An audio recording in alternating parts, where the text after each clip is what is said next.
You're listening to the Financial Source podcast on YouTube.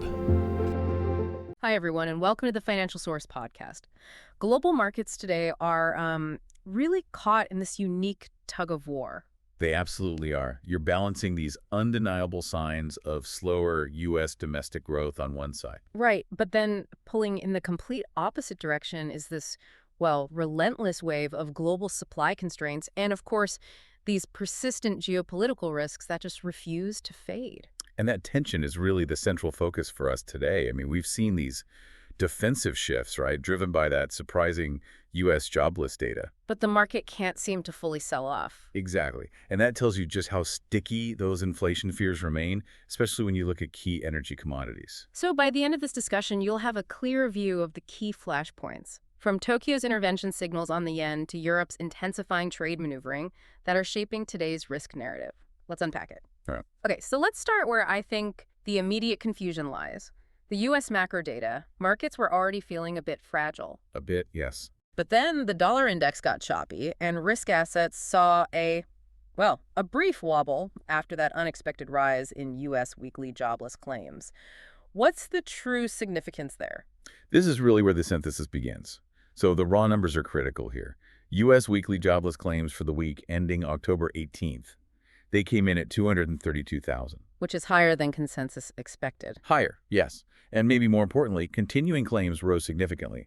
We're talking to nearly 1.96 million. Okay, so on the surface, those numbers are screaming labor market deceleration. Normally, you'd think that's dovish for the Federal Reserve, maybe bullish for risk. You would think so. So why did the initial reaction feel so defensive? Why push into traditional havens? It's the paradox of the current cycle, really. So, yes, higher claims suggest slowing momentum, which could lead to rate pauses. The market interpreted the surprise of it as a fresh injection of uncertainty into the growth outlook. So it's a fear of economic pain, but without the guarantee of immediate stimulus from the Fed. That's it, exactly. The numbers were just large enough to worry investors about growth, but not nearly large enough to halt that underlying fear of structural inflation. So beyond just signaling weakness, what's the real insight here for our listener? What reaction should we anticipate from the Federal Reserve based on claims crossing these thresholds? The insight is twofold. First, this pretty firmly cements expectations that the Federal Reserve is going to stay on pause to the end of the year. Okay. But the pain is most immediately going to be reflected in regional banking health and, of course, consumer sentiment. Continuing claims hitting 1.96 million, that suggests people who lose their jobs are taking much longer to find new ones. And that implies stress on household balance sheets. Right. And a potential slowdown in consumer spending, which, is the engine of the entire U.S. economy. Yeah. This is a subtle shift from a tight labor market to just slowing labor market momentum. Which makes that defensive shift into currencies like the Japanese yen and the Swiss franc perfectly logical. It does. So let's turn our attention there to the Japanese yen, because that feels like the most intense flashpoint right now. The currency is still under heavy pressure, but the threat of intervention seems to be mounting by the hour. It is. The yen opened firmer today, but that was really just a result of global risk aversion. Yeah. The primary story is the sheer intensity of the verbal intervention coming out of Tokyo. We are past simple warnings now.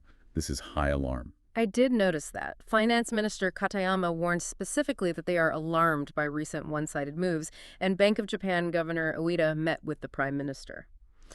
That alignment feels very coordinated. It is the ultimate signal of readiness. When the Finance Ministry, which controls the levers of intervention, and the Bank of Japan are so demonstrably aligned in their concern, the market knows a line is about to be crossed. It's the classic code. Classic Japanese code. Phrases like one-sided moves and disorderly price action are basically saying we are ready to act. But what's so fascinating is that the Bank of Japan is still maintaining its accommodative policy. How long can they really keep rates low while the FX market is essentially screaming for a policy shift? And that is the core of their dilemma. That's the bind they're in. The Bank of Japan is trying to nurture domestic inflation, nurture wage growth, without slamming the brakes on the recovery. But a steeply falling yen makes imports so much more expensive. Drastically more expensive. Energy, raw materials. It exacerbates imported inflation and threatens to undo all the progress they've made towards stable, demand-driven price increases. If the yen keeps sliding, they face a very real risk of stagflation, intervention or not. So the political cost is starting to outweigh the economic benefit. It's rapidly outweighing it, yes. Okay, let's shift focus to Europe. Currency dynamics are a little more contained, but sterling is interesting. It managed to tick higher against the dollar, but it feels like it's just waiting for something. The market is absolutely holding its breath for two things on the pound. First, there's commentary due from the Bank of England later today, but the overwhelming focus really is on Wednesday's UK inflation release. And why is this specific inflation print so pivotal for the pound right now? It's because of the political pressure and just the policy uncertainty at the Bank of England.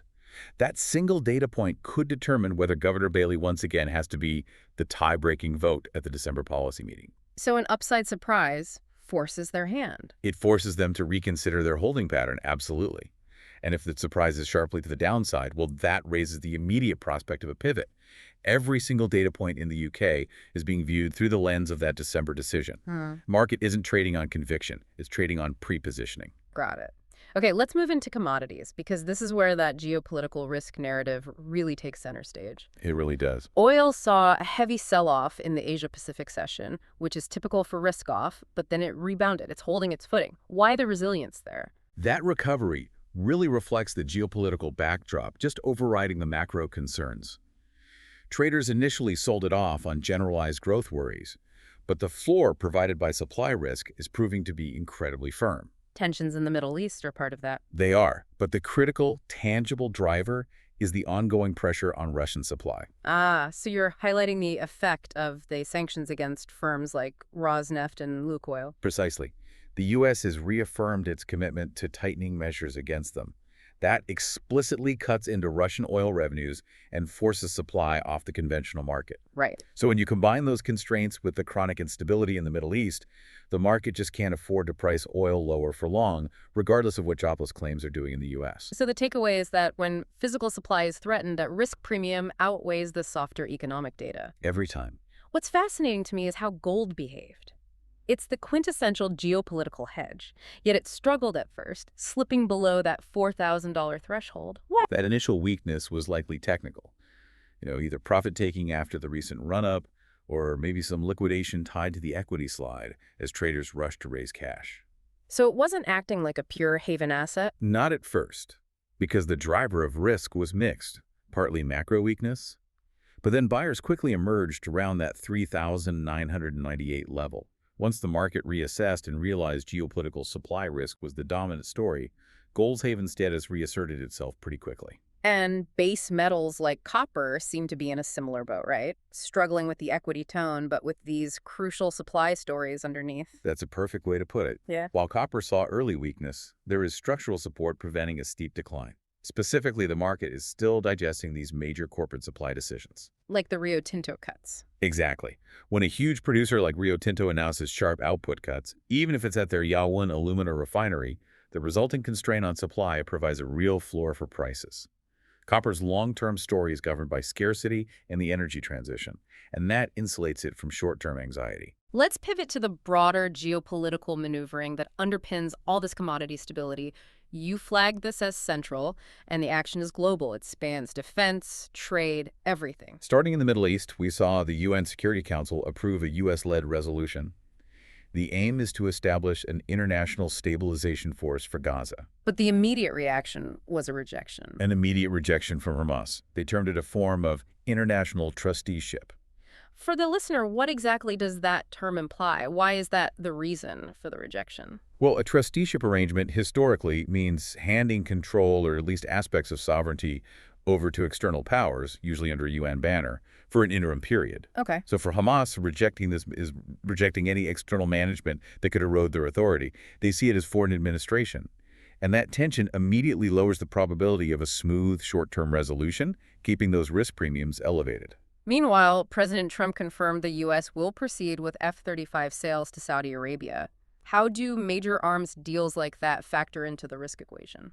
They raise a really important question about long-term stability versus immediate regional friction. I mean, these sales underscore deep security commitments, and they actively shift the regional balance of power.